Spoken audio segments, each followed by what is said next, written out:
Zachary Taylor, November 24, 1784, July 9, 1850, was an American military officer and politician who was the 12th President of the United States, serving from 1849 until his death in 1850. Taylor was a career officer in the United States Army, rising to the rank of Major General and becoming a national hero for his victories in the Mexican-American War. As a result, he won election to the White House despite his vague political beliefs. His top priority as president was to preserve the Union. He died 16 months into his term from a stomach disease. Taylor had the third shortest presidential term in U.S. history. Taylor was born into a prominent family of plantation owners who moved westward from Virginia to Louisville, Kentucky, in his youth. He was the last president born before the Constitution of the United States was adopted. He was commissioned as an officer in the U.S. Army in 1808 and made a name for himself as a captain in the War of 1812. He climbed the ranks of the military, establishing military forts along the Mississippi River and entering the Black Hawk War as a colonel in 1832. His success in the Second Seminole War attracted national attention and earned him the nickname Old Rough and Ready. In 1845, during the annexation of Texas, President James K. Polk dispatched Taylor to the Rio Grande in anticipation of a battle with Mexico over the disputed Texas-Mexico border. The Mexican-American War broke out in April 1846, and Taylor defeated Mexican troops commanded by General Mariano Arista at the battles of Palo Alto and Resaca de la Palma, driving Arista's troops out of Texas. Taylor then led his troops into Mexico, where they defeated Mexican troops commanded by Pedro de Ampudia at the Battle of Monterrey. Defying orders, Taylor led his troops further south, and though severely outnumbered, repelled Mexican forces under General Antonio Lopez de Santa Anna at the Battle of Buena Vista, forcing a withdrawal but without a clear-cut victory. Taylor's troops were transferred to the command of Major General Winfield Scott, but Taylor retained his popularity. The Whig Party convinced a reluctant Taylor to lead its ticket in the 1848 presidential election, despite his unclear political tenets and lack of interest in politics. At the 1848 Whig National Convention, Taylor defeated Winfield Scott and former Senator Henry Clay for the party's nomination.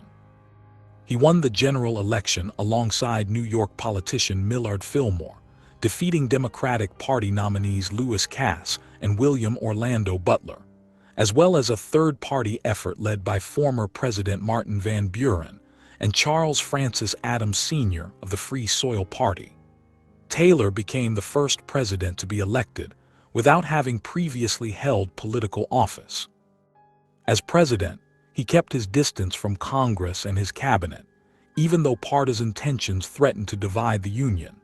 Debate over the status of slavery in the Mexican Cession dominated the national political agenda and led to threats of secession from Southerners. Despite being a Southerner and a slaveholder himself, Taylor did not push for the expansion of slavery and sought sectional harmony above all other concerns. To avoid the issue of slavery, he urged settlers in New Mexico and California to bypass the territorial stage and draft constitutions for statehood, setting the stage for the Compromise of 1850. Taylor died suddenly of a stomach disease on July 9, 1850, with his administration having accomplished little aside from the ratification of the Clayton-Bulwer Treaty and having made no progress on the most divisive issue in Congress and the nation, slavery. Vice President Fillmore assumed the presidency and served the remainder of his term. Historians and scholars have ranked Taylor in the bottom quartile of U.S. presidents, owing in part to his short term of office, 16 months, though he has been described as more a forgettable president than a failed one. Early life. Zachary Taylor was born on November 24, 1784, on a plantation in Orange County, Virginia, to a prominent family of planters of English ancestry. His birthplace may have been Hare Forest Farm, the home of his maternal grandfather William Struther, but this is uncertain. Another possibility, one recognized by a historical marker, is Montebello, another Orange County estate. He was the third of 5 surviving sons in his family, a sixth died in infancy, and had 3 younger sisters. His mother was Sarah Dabney, née Struther Taylor. His father, Richard Taylor, served as a lieutenant colonel in the American Revolution. Taylor was the 4th great-grandson of Elder William Brewster, a Pilgrim leader of the Plymouth colony, a Mayflower immigrant, and a signer of the Mayflower Compact, and the 2nd great-grandson of Isaac Allerton Jr., a colonial merchant, colonel, and the son of Mayflower Pilgrim Isaac Allerton and Fear Brewster, who was William Brewster's daughter. Taylor's second cousin through that line was James Madison, the 4th president. He was also a member of the famous Lee family of Virginia, and a third cousin once removed of Confederate General Robert E. Lee.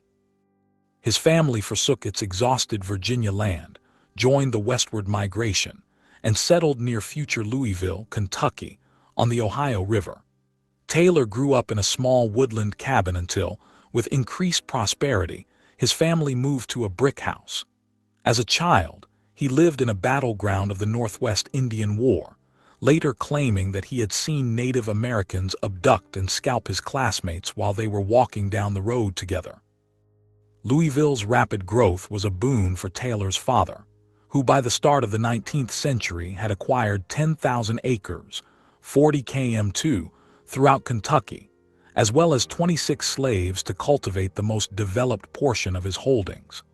Taylor's formal education was sporadic because Kentucky's education system was just taking shape during his formative years. Taylor's mother taught him to read and write, and he later attended a school operated by Elisha Eyre, a teacher originally from Connecticut. He also attended a Middletown, Kentucky academy run by Keene O'Hara, a classically trained scholar from Ireland and the father of Theodore O'Hara. Eyre recalled Taylor as a patient and quick learner, but his early letters showed a weak grasp of spelling and grammar, as well as poor handwriting. All improved over time, but his handwriting remained difficult to read. Family life and properties. Marriage and children. While he was stationed near New Orleans in the summer of 1809, Taylor fell ill with dysentery and returned to Louisville to recover. In Louisville, he returned to health quickly and began attending more public events. At one ball in the autumn, he met Margaret Macall Smith, the sister of one of his friends. Peggy Smith came from a prominent family of Maryland planters. Her father was Major Walter Smith, who had served in the Revolutionary War and died in 1804. The two soon began courting, and they were married on June 21, 1810. Taylor's father gave them 324 acres of land at the mouth of Beargrass Creek as a wedding gift. The couple had 6 children. Anne Macall Taylor, 1811 to 1875, married Robert C. Wood, a U.S. Army surgeon at Fort Snelling, in 1829. Their son John Taylor Wood served in the U.S. Navy and the Confederate Navy. Wood was the father of Zachary Taylor Wood, acting commissioner of the Northwest Mounted Police and commissioner of Yukon Territory. Charles Carroll Wood, lieutenant with the British Army. Sarah Knox Knoxie Taylor, 1814 to 1835, married Jefferson Davis in 1835, a subordinate officer she had met through her father at the end of the Black Hawk War. She died at 21 of malaria in St. Francisville, Louisiana, 3 months after her marriage. Octavia Pannell Taylor, 1816 to 1820, died in early childhood. Margaret Smith Taylor, 1819 to 1820, died in infancy along with Octavia when the Taylor family was stricken with a bilious fever. Mary Elizabeth Betty Taylor, 1824 to 1909, married William Wallace Smith Bliss in 1848. He died in 1853. Married Philip Pendleton Dandridge in 1858. Richard Taylor, 1826 to 1879, a Confederate Army general, married Louise Marie Meath Brignier in 1851. Properties and slaveholdings. After their marriage, Taylor and his wife bought a dilapidated cottage in Baton Rouge, Louisiana, which they finished remodeling shortly before the War of 1812 broke out. Around the same time, he began to purchase a good deal of bank stock in Louisville. He also began to buy land on the Mississippi River, including properties in West Feliciana Parish, Louisiana, and Wilkinson County, Mississippi, which proved to be profitable investments. From the mid-1820s, he maintained Baton Rouge as his primary residence and family home, though he was frequently away on military duties. From 1841 to 1844, he moved his family to Fort Smith, Arkansas, to be closer to his military posting.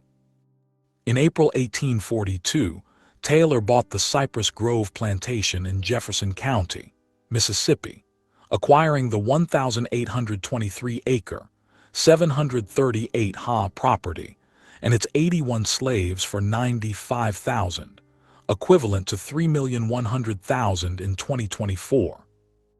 By the time of his death in 1850, there were 127 slaves on the property, although the Anti-Slavery Reporter reported at the time that Taylor owned at least 200 slaves. Despite being in one of the state's most productive cotton-growing regions, Cypress Grove failed to turn a profit for Taylor due to low cotton prices, frequent flooding, poor weather, and difficulties with pests. Taylor and his manager, Thomas Ringgold, attempted to make the property self-sufficient, also selling timber to defray costs and building an extensive system of levees and floodgates. He remained an absentee owner even during peacetime, and his wife apparently never visited the property. He appointed his son Richard as co-manager. Military career. Initial commissions. After serving briefly in the Kentucky militia in 1806, Taylor joined the U.S. Army on May 3, 1808, receiving a commission from President Thomas Jefferson as a first lieutenant of the Kentuckian 7th Infantry Regiment. He was among the new officers Congress commissioned in response to the Chesapeake, Leopard affair, in which the crew of a British Royal Navy warship had boarded a United States Navy frigate, sparking calls for war. Taylor spent much of 1809 in the dilapidated camps of New Orleans and nearby Terre aux Buffs, in the territory of Orleans. Under James Wilkinson's command, the soldiers at Terre aux Buffs suffered greatly from disease and lack of supplies, and Taylor was given an extended leave, returning to Louisville to recover. After recovering, Taylor traveled south to join his regiment, but learned that there was no assignment for him, and thus waited in Louisville. Taylor was promoted to captain in November 1810. In July 1811, he was called to the Indiana Territory, where he joined General William Henry Harrison, governor of the Indiana Territory, and on July 10, he assumed control of Fort Knox after the commandant fled. Taylor quickly wrote to Secretary of War William Eustis, explaining the lack of clothing and supplies at the fort. Within a few weeks, he had restored order in the garrison, for which he was lauded by Governor Harrison. Taylor was temporarily called to Washington, D.C., to testify for Wilkinson as a witness in a court-martial, and so did not take part in the November 1811 Battle of Tippecanoe against the forces of Tecumseh, a Shawnee chief. War of 1812. During the War of 1812, in which U.S. forces battled the British Empire and its Indian allies, Taylor defended Fort Harrison in Indiana Territory from an Indian attack commanded by Tecumseh. The September 1812 battle was the American forces' first land victory of the war, for which Taylor received wide praise, as well as a brevet temporary promotion to the rank of major. According to historian John Eisenhower, this was the first brevet awarded in U.S. history. Later that year, Taylor joined General Samuel Hopkins as an aide on 2 expeditions, one into the Illinois Territory and one to the Tippecanoe battle site, where they were forced to retreat in the Battle of Wildcat Creek. Taylor moved his family to Fort Knox after the violence subsided. In the spring of 1814, Taylor was called back into action under Brigadier General Benjamin Howard, and after Howard fell sick, Taylor led a 430-man expedition from St. Louis up the Mississippi River. In the Battle of Credit Island, Taylor defeated Indian forces, but retreated after the Indians were joined by their British allies. That October, he supervised the construction of Fort Johnson near present-day Warsaw, Illinois, the last toehold of the U.S. Army in the upper Mississippi River Valley. Upon Howard's death a few weeks later, Taylor was ordered to abandon the fort and retreat to St. Louis. Reduced to the rank of captain when the war ended in 1815, he resigned from the Army. He re-entered it a year later after gaining a commission as a major. Command of Fort Howard. The command of his regiment was based in Fort Mackinac. However, the leading colonel was put on leave shortly after Taylor's arrival and was replaced with a captain, which heavily annoyed Taylor. He therefore requested for the command to be moved to Fort Howard and placed under his authority. Taylor commanded Fort Howard at the Green Bay, Michigan Territory settlement for 2 years, then returned to Louisville and his family. In April 1819, he was promoted to the rank of lieutenant colonel and dined with President James Monroe and General Andrew Jackson. In late 1820, Taylor took the 7th Infantry to Natchitoches, Louisiana, on the Red River. He subsequently established Fort Selden at the confluence of the Sulphur River and the Red River. On the orders of General Edmund P. Gaines, he later found a new post more convenient to the Sabine River frontier. By March 1822, Taylor had established Fort Jessup at the Shield Spring site southwest of Natchitoches. That November, 1822, Taylor was transferred to the 1st Infantry Regiment and sent to Baton Rouge on the Mississippi River in Louisiana. While in Baton Rouge, Taylor bought a plantation 40 miles north in 1823, and after earning an insufficient profit, Taylor bought 22 slaves in an attempt to obtain more money. However, he was sent back to Louisville in February 1824. In Louisville, Taylor was made superintendent of a recruiting service for armies based in the western United States.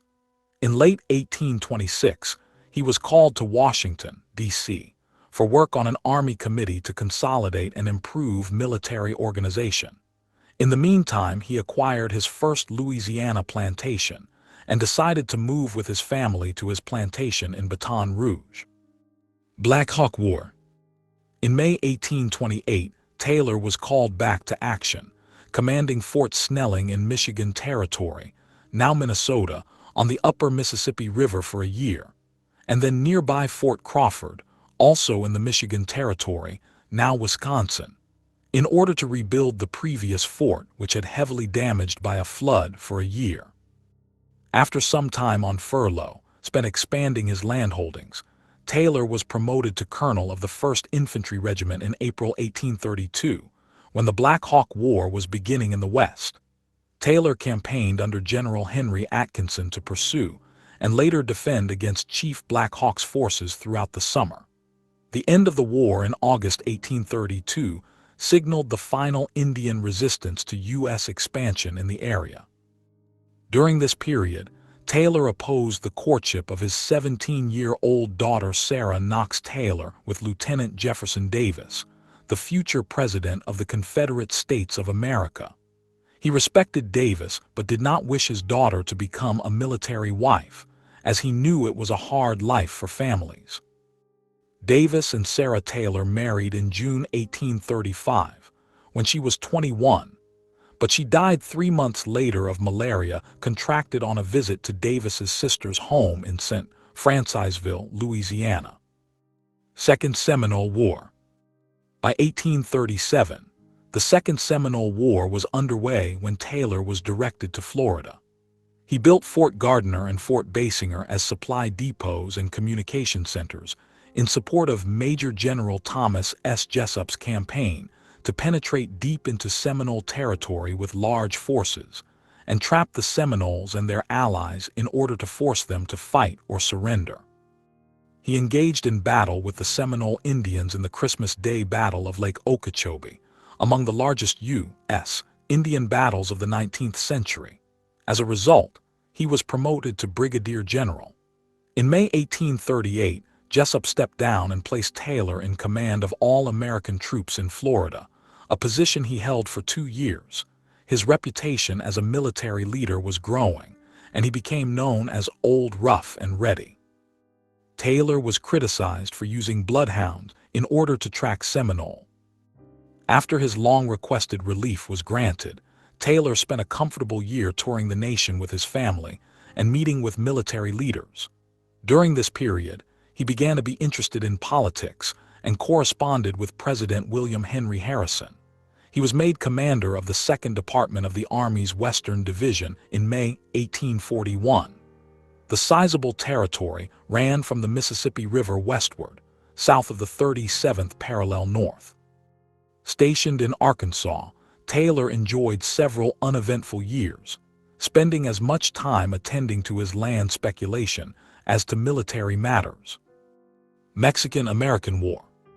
In anticipation of the annexation of the Republic of Texas, which had established independence in 1836, Taylor was sent in April 1844 to Fort Jessup in Louisiana and ordered to guard against attempts by Mexico to reclaim the territory.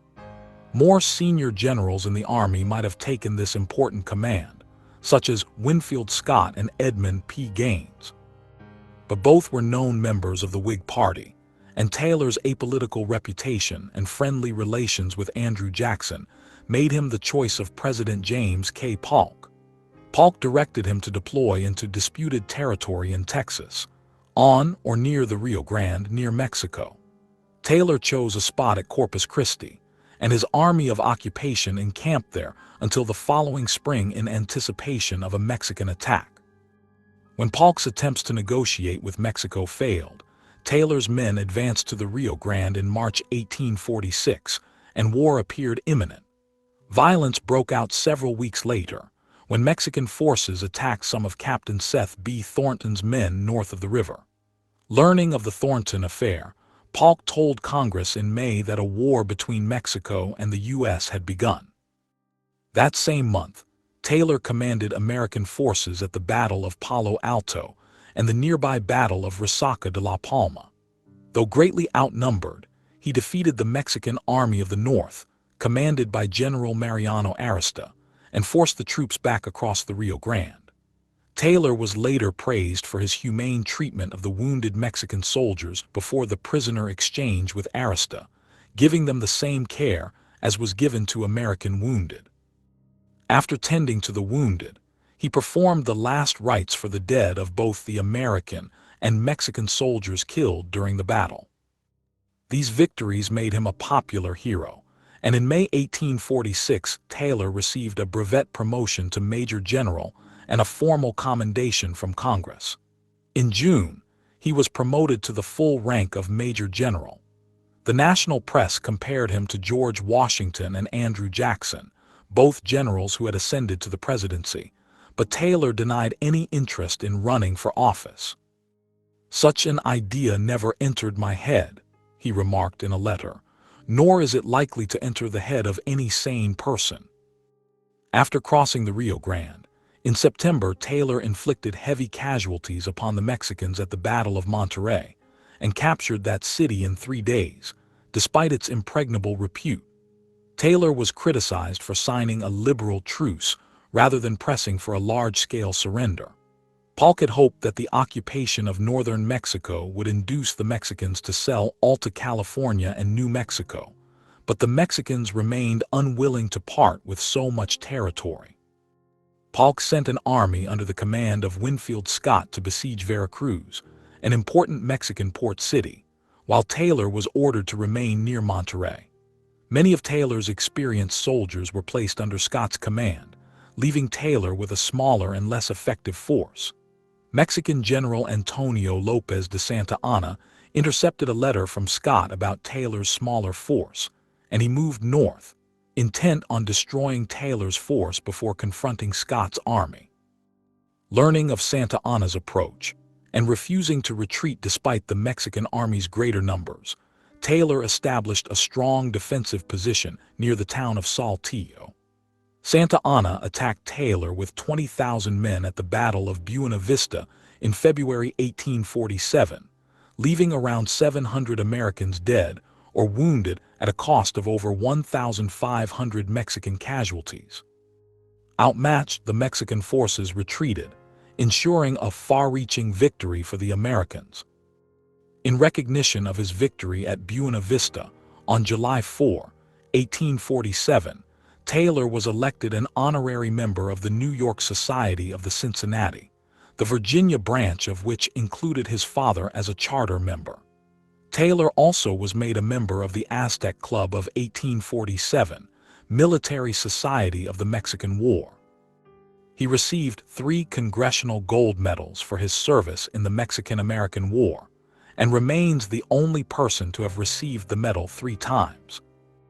Taylor remained at Monterey until late November 1847, when he set sail for home. While he spent the following year in command of the Army's entire Western Division, his active military career was effectively over. In December, he received a hero's welcome in New Orleans and Baton Rouge, setting the stage for the 1848 presidential election. Ulysses S. Grant served under Taylor in this war and said of his style of leadership, "A better army, man for man, probably never faced an enemy than the one commanded by General Taylor in the earliest 2 engagements of the Mexican War." General Taylor was not an officer to trouble the administration much with his demands, but was inclined to do the best he could with the means given to him. He felt his responsibility as going no further.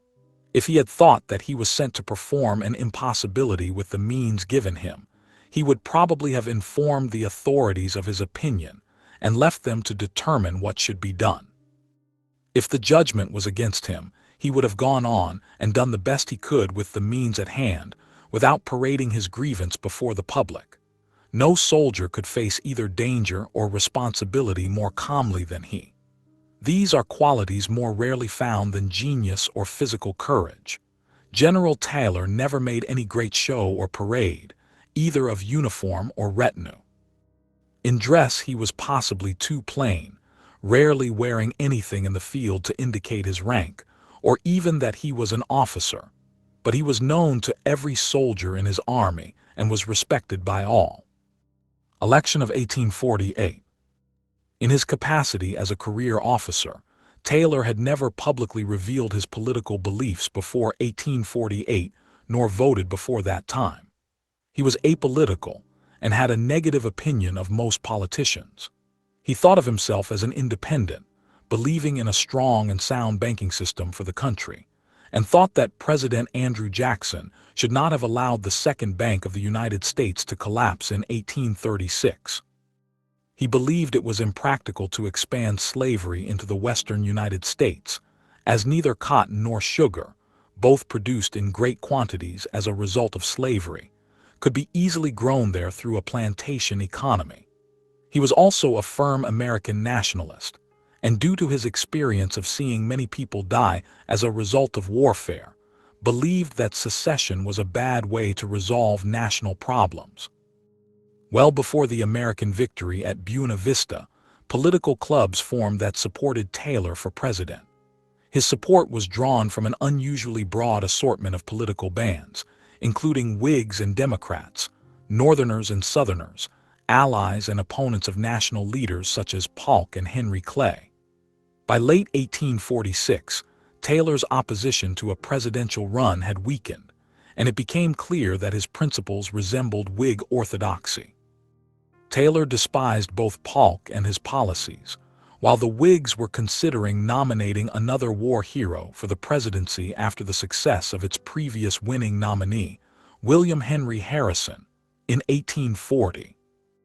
As support for Taylor's candidacy grew, he continued to keep his distance from both parties, but made clear that he would have voted for Whig Henry Clay in 1844 had he voted.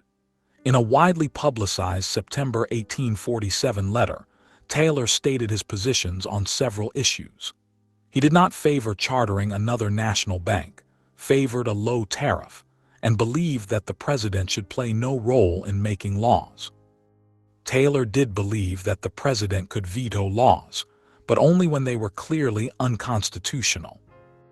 Many Southerners believed that Taylor supported slavery and its expansion into the new territory absorbed from Mexico, and some were angered when Taylor suggested that if elected president he would not veto the Wilmot Proviso, which proposed against such an expansion. This position did not enhance his support from activist anti-slavery elements in the northern United States, as they wanted Taylor to speak out strongly in support of the proviso, not simply fail to veto it. Most abolitionists did not support Taylor since he was a slave owner. In February 1848, Taylor again announced that he would not accept either party's presidential nomination. His reluctance to identify himself as a Whig nearly cost him the party's presidential nomination, but Senator John J. Crittenden of Kentucky and other supporters finally convinced Taylor to declare himself a Whig. Though Clay retained a strong following among the Whigs, Whig leaders like William H. Seward and Abraham Lincoln were eager to support a war hero who could replicate the success of the party's only other successful presidential candidate, William Henry Harrison. At the 1848 Whig National Convention, Taylor defeated Clay and Winfield Scott for the presidential nomination. For its vice presidential nominee, the convention chose Millard Fillmore, a prominent New York Whig who had chaired the House Ways and Means Committee and been a contender for the vice presidential nominee in the 1844 election.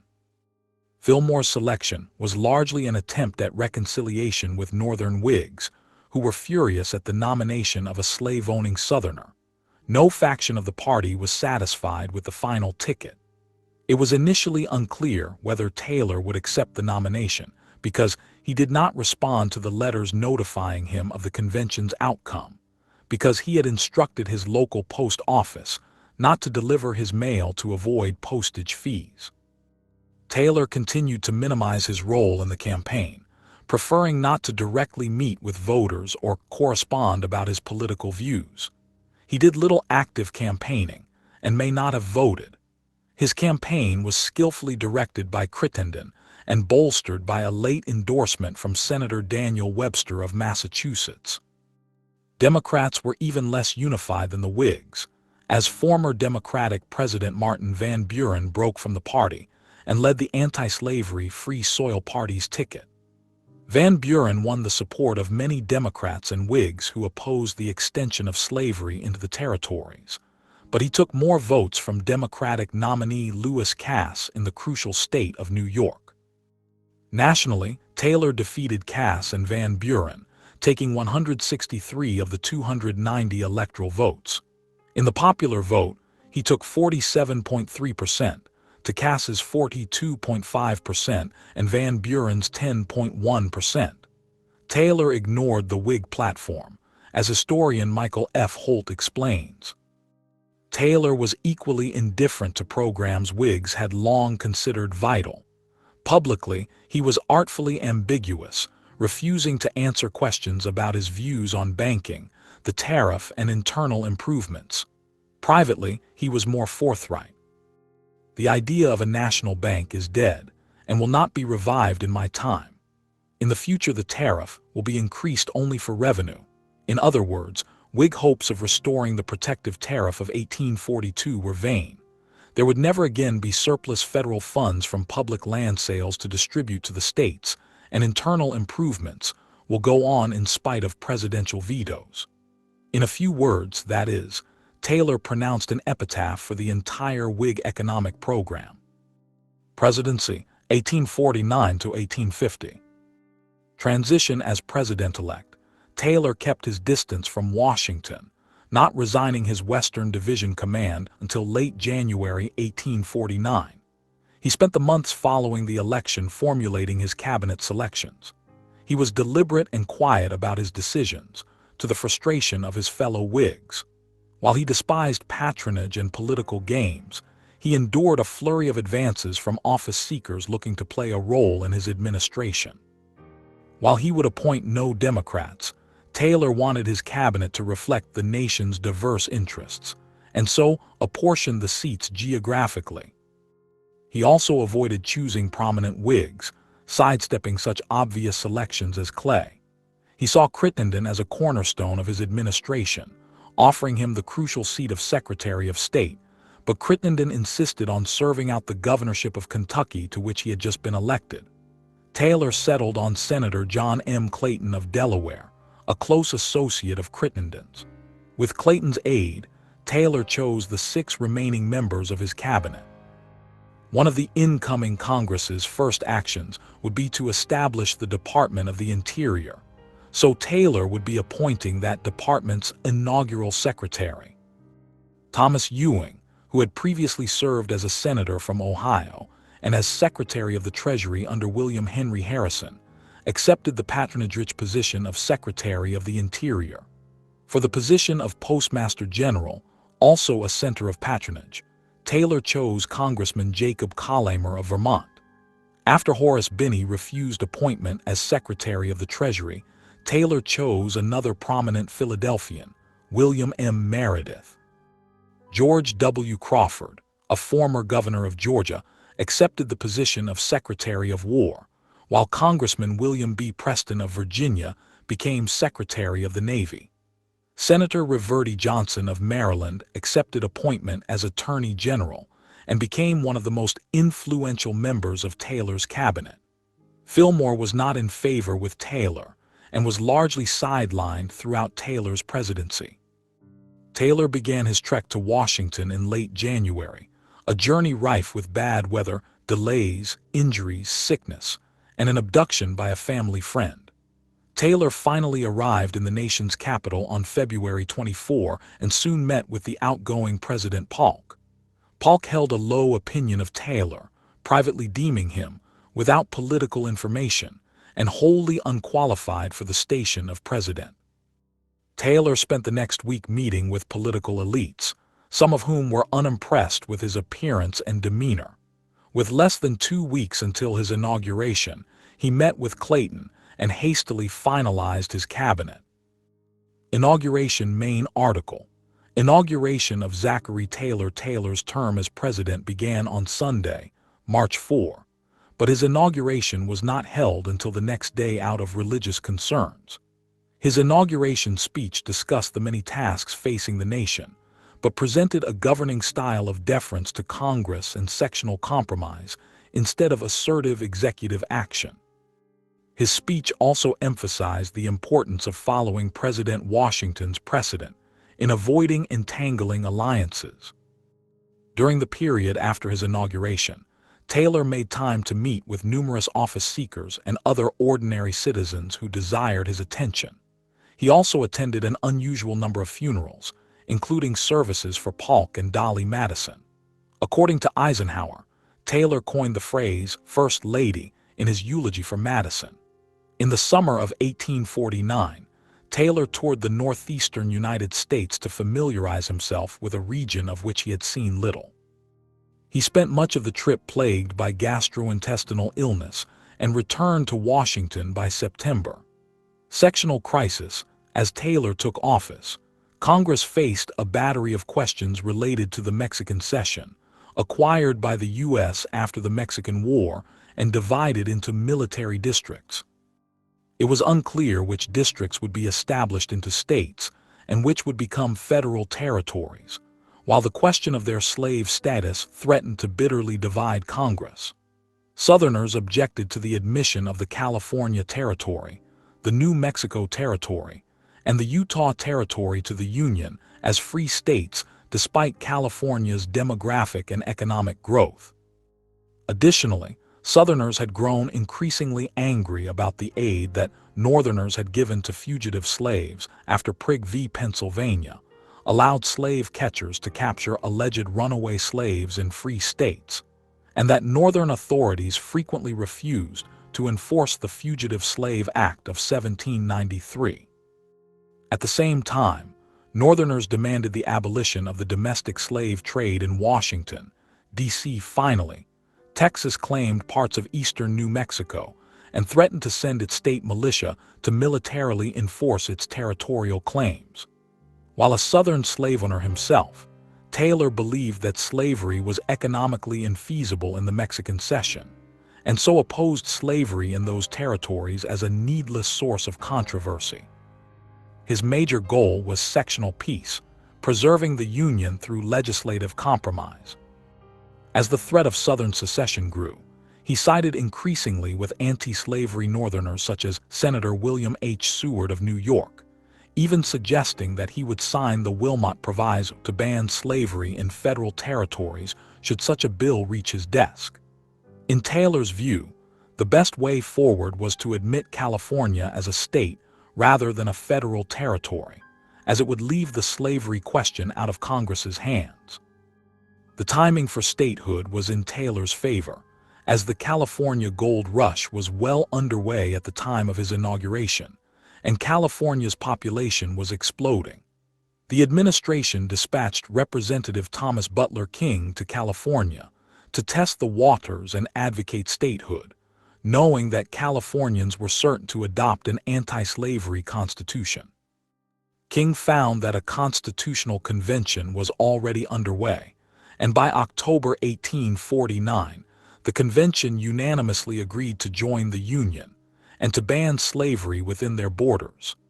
The question of the New Mexico-Texas border was unsettled at the time of Taylor's inauguration. The territory newly won from Mexico was under federal jurisdiction, but the Texans claimed a swath of land north of Santa Fe and were determined to include it within their borders, despite having no significant presence there. Taylor sided with the New Mexicans' claim, initially pushing to keep it as a federal territory, but eventually supported statehood so as to further reduce the slavery debate in Congress. The Texas government, under newly instated Governor P. Hansborough Bell, tried to ramp up military action in defense of the territory against the federal government, but was unsuccessful. The Latter-day Saint Mormon settlers of modern-day Utah had established a provisional state of Deseret, an enormous swath of territory that had little hope of recognition by Congress. The Taylor administration considered combining the California and Utah territories, but instead opted to organize the Utah Territory. To alleviate the Mormon concerns over religious freedom, Taylor promised they would have relative independence from Congress despite being a federal territory. Taylor sent his only State of the Union report to Congress in December 1849. He recapped international events and suggested several adjustments to tariff policy and executive organization, but the sectional crisis facing Congress overshadowed such issues. He reported on California's and New Mexico's applications for statehood and recommended that Congress approve them as written and should abstain from the introduction of those exciting topics of a sectional character. The policy report was prosaic and unemotional, but ended with a sharp condemnation of secessionists.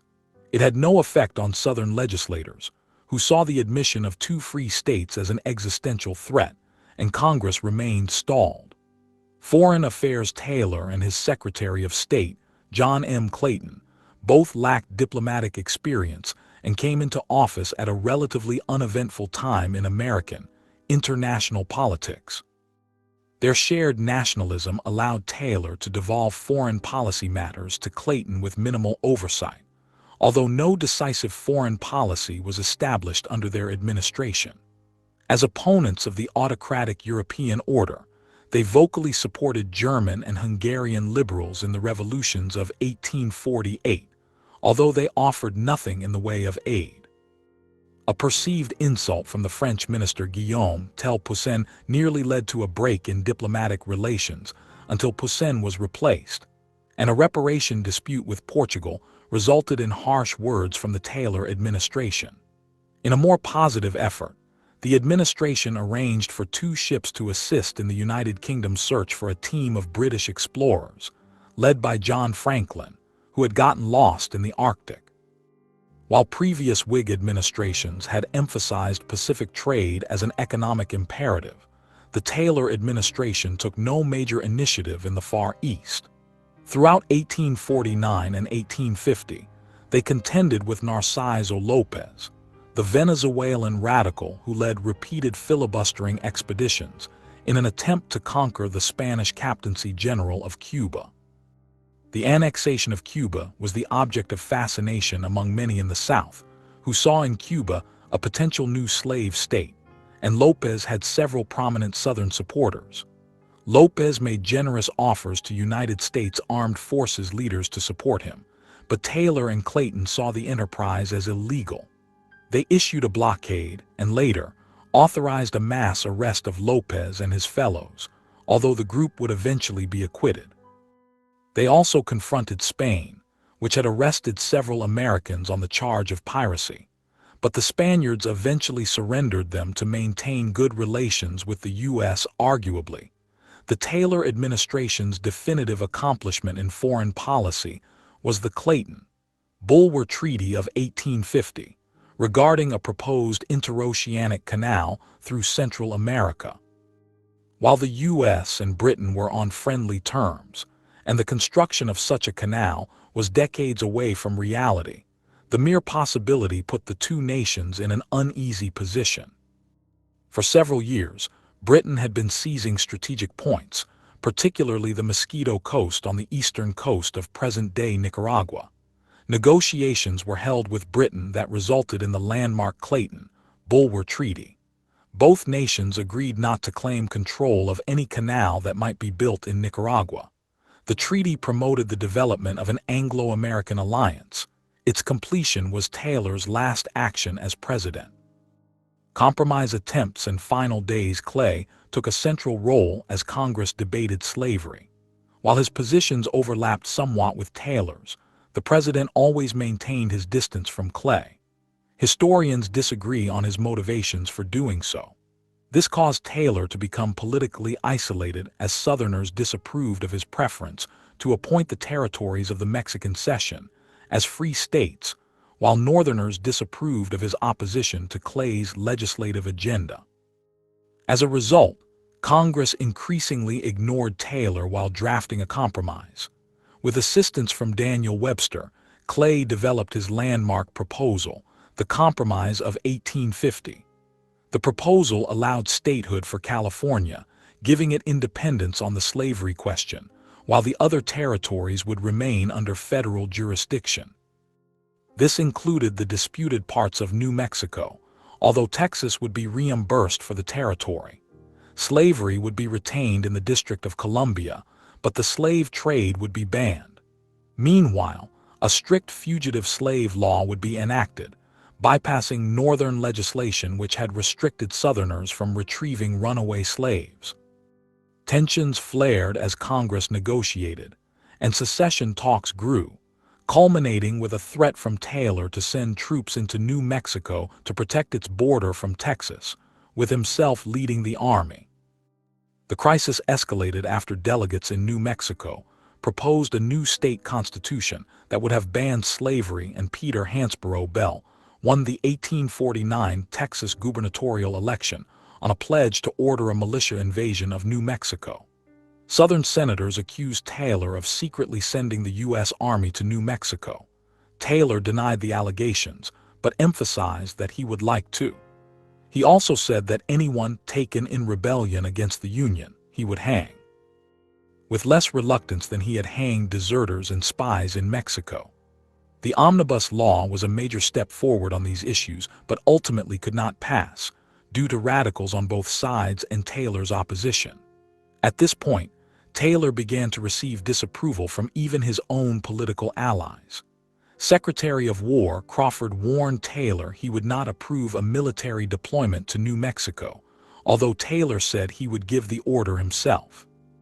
Taylor's close advisors, Robert Toombs and Alexander Stephens, both Southern Whigs who later served as officials in the Confederate government, warned him that his rhetoric on New Mexico would drive Southerners out of the party.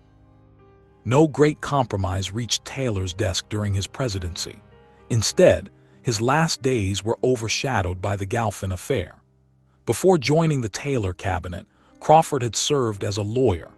He had been involved in a 15-year case, representing the descendants of a colonial trader whose services to the British Crown had not been repaid at the time of the American Revolution. The British debt to George Galphin was to be assumed by the federal government, but Galphin's heirs received payment on the debt's principal only after years of litigation, and were unable to win an interest payment from the Polk administration. Treasury Secretary Meredith, with the support of Attorney General Johnson, finally signed off on the payment in April 1850. To Taylor's embarrassment, the payment included a legal compensation of nearly $100,000 to Crawford. Two cabinet members had effectively offered a tremendous chunk of the public treasury to another. A House investigation cleared Crawford of any legal wrongdoing, but nonetheless expressed disapproval of his accepting the payment. Taylor, who had already been sketching a reorganization of his cabinet, now had an unfolding scandal to complicate the situation. The House of Representatives voted to censure Taylor, and newspapers of both parties began calling for his impeachment. Death. On July 4, 1850, Taylor reportedly consumed copious amounts of cherries and iced milk while attending holiday celebrations during a fundraising event at the Washington Monument, which was then under construction. Over the course of several days, he became severely ill with an unknown digestive ailment initially resembling acute gastroenteritis. The illness initially seemed mild, and on the first day Taylor felt well enough to continue working. His condition worsened thereafter. His army physician Alexander S. Wotherspoon diagnosed the illness as cholera morbus, a flexible mid-19th century term for intestinal ailments as diverse as diarrhea and dysentery, but not related to Asiatic cholera. The latter, a widespread epidemic prevalent in Washington, D.C., at the time of Taylor's death. The identity and source of Taylor's illness are the subject of historical speculation. See below. Although it is known that several of his cabinet members had come down with a similar illness. Fever ensued, and Taylor's chance of recovery was small. On July 8, Taylor remarked to a medical attendant, "I should not be surprised if this were to terminate in my death. I did not expect to encounter what has beset me since my elevation to the presidency. God knows I have endeavored to fulfill what I conceive to be an honest duty, but I have been mistaken. My motives have been misconstrued, and my feelings most grossly outraged."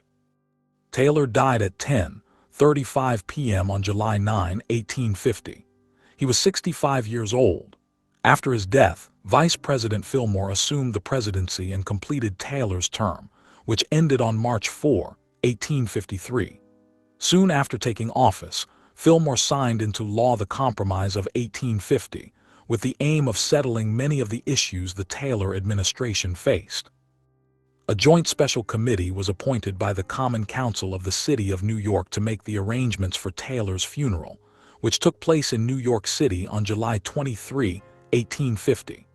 A procession moved from the park and proceeded down Broadway to Chatham Street to the Bowery, down to Union Square, and then in front of the City Hall. The procession included the firing of 3 volleys by the 7th National Guard Regiment. There were 30 pallbearers, which was the number of states in the Union at that time.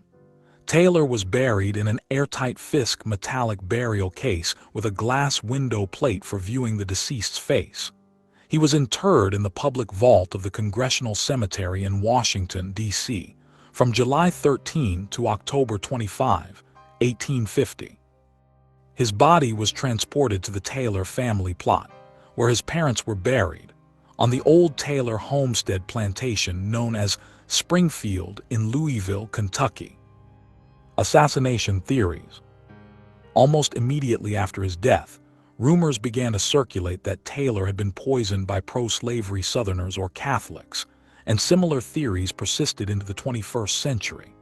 A few weeks after Taylor's death, President Fillmore received a letter alleging that Taylor had been poisoned by a Jesuit lay official.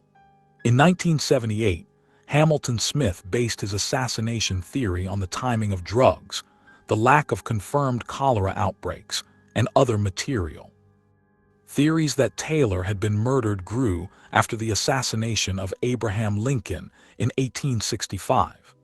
In 1881, John Bingham, well known for serving as the Judge Advocate General at the Lincoln assassination trial, wrote an editorial in the New York Times alleging that Jefferson Davis had poisoned Taylor. In the late 1980s, Clara Rising, a former professor at the University of Florida, persuaded Taylor's closest living relative to agree to an exhumation so that his remains could be tested. The remains were exhumed and transported to the office of the Kentucky Chief Medical Examiner on June 17, 1991. Samples of hair, fingernail, and other tissues were removed, and radiological studies were conducted. The remains were returned to the cemetery and reinterred, with appropriate honors, in the mausoleum. Neutron activation analysis conducted at Oak Ridge National Laboratory revealed no evidence of poisoning, as arsenic levels were several hundred times lower than necessary. The analysis concluded Taylor had contracted cholera morbus, or acute gastroenteritis, as Washington had open sewers, and his food or drink may have been contaminated. Any potential for recovery was overwhelmed by his doctors, who treated him with ipecac, calomel, opium, and quinine at 40 grains per dose, approximately 2.6 grams, and bled and blistered him too. A 2010 review concludes, "There is no definitive proof that Taylor was assassinated, nor would it appear that there is definitive proof that he was not." Historical reputation and memorials. Because of his short tenure, Taylor is not considered to have strongly influenced the office of the presidency or the United States. Some historians believe that he was too inexperienced with politics at a time when officials needed close ties with political operatives.